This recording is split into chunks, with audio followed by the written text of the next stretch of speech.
کیا آپ جانتے ہیں کہ انسانی تاریخ کا وہ پہلا انسان کون تھا جس نے پہلی بار قلم پکڑ کر زمین پر لکھنا سکھایا؟ وہ کون سی ہستی ہے جس نے انسانوں کو جانوروں کی کھالیں چھوڑ کر سلے ہوئے کپڑے پہننا سکھایا؟ جانوروں کی کھالیں اتارو اور اپنے تن کو سلے ہوئے لباس سے ڈھانکو۔ لیکن اس سے بھی بڑی حیرت کی بات یہ ہے کہ کائنات میں ایک ایسی شخصیت بھی موجود ہے جس نے اللہ سے موت مانگی۔ اے میرے رب، مجھے موت کی حقیقت دکھا دے تاکہ میری عبادت میں مزید پختگی آئے۔ وہ ملک الموت کے ساتھ جہنم کی سیر پر گئے اور پھر جنت کے ایسے دروازے میں داخل ہوئے جہاں سے آج تک واپس نہیں آئے۔ جی ہاں، ہم بات کر رہے ہیں حضرت ادریس علیہ السلام کی، جن کے بارے میں قرآن کہتا ہے اور ہم نے انہیں ایک بلند مقام پر اٹھا لیا۔ مگر وہ بلند مقام کہاں ہے اور وہ آج کس حال میں ہے، یہ سب آپ اس ویڈیو میں جان جائیں گے۔ بس آپ سے گزارش ہے کہ ویڈیو کو آخر تک دیکھیں اور ویڈیو کو لائک اور چینل کو سبسکرائب ضرور کریں۔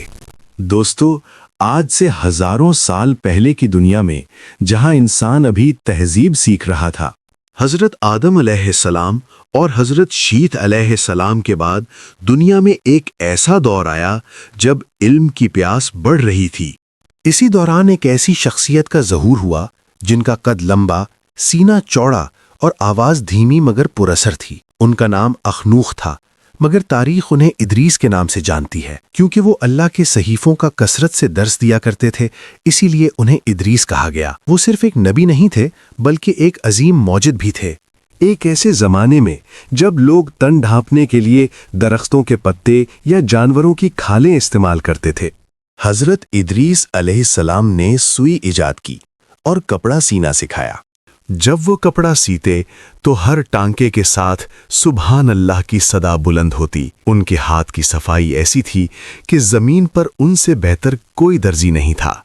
لیکن ان کا اصل کمال قلم تھا۔ وہ پہلے انسان تھے جنہوں نے قلم کے ذریعے علم کو محفوظ کرنا سکھایا۔ ان کی انگلیاں جب قلم پکڑتیں تو گویا کائنات کے راز کاغذ پر اترنے لگتے۔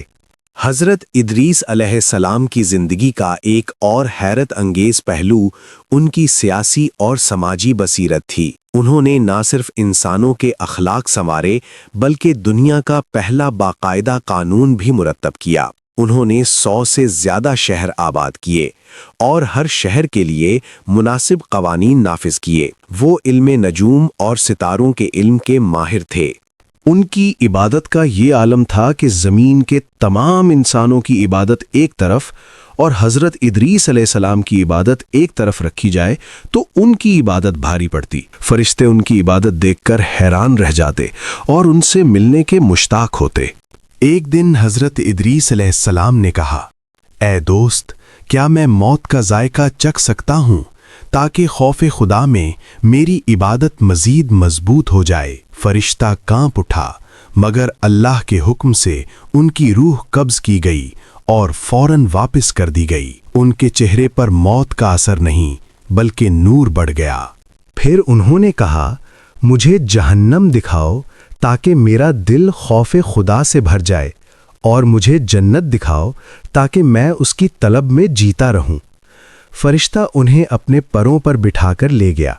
پہلے انہیں جہنم دکھائی گئی۔ وہاں کی آگ، عذاب اور چیخیں سن کر ان کا دل دہل گیا۔ پھر انہیں جنت کے دروازے پر لایا گیا۔ جنت کی ٹھنڈی ہوا اور خوشبو نے انہیں سکون دے دیا۔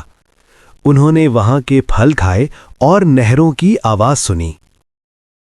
جب واپسی کا وقت آیا تو انہوں نے فرمایا، میں موت کا ذائقہ چکھ چکا ہوں، جہنم سے گزر چکا ہوں، اور جو جنت میں داخل ہو جائے وہ واپس نہیں جاتا، تو میں کیوں واپس جاؤں؟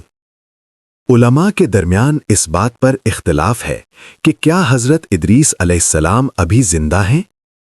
قرآن کہتا ہے کہ انہیں بلند مقام پر اٹھایا گیا۔ نبی کریم صلی اللہ علیہ وآلہ وسلم نے شب معراج میں انہیں چوتھے آسمان پر دیکھا۔ کچھ علماء کہتے ہیں کہ ان کی روح وہیں قبض ہوئی، جبکہ بعض روایات کے مطابق وہ جنت میں زندہ ہیں۔ حضرت ادریس علیہ السلام نے طوفان نوح کی پیش گوئی بھی کی۔ انہوں نے اپنی قوم کو خبردار کیا کہ گناہوں کی وجہ سے ایک بڑا عذاب آنے والا ہے۔ انہوں نے کہا، ایک وقت آئے گا جب آسمان سے پانی نہیں بلکہ عذاب برسے گا اور زمین سے چشمے پھوٹیں گے۔ انہوں نے لوگوں کو اللہ کی طرف بلایا مگر لوگوں نے ان کا مذاق اڑایا۔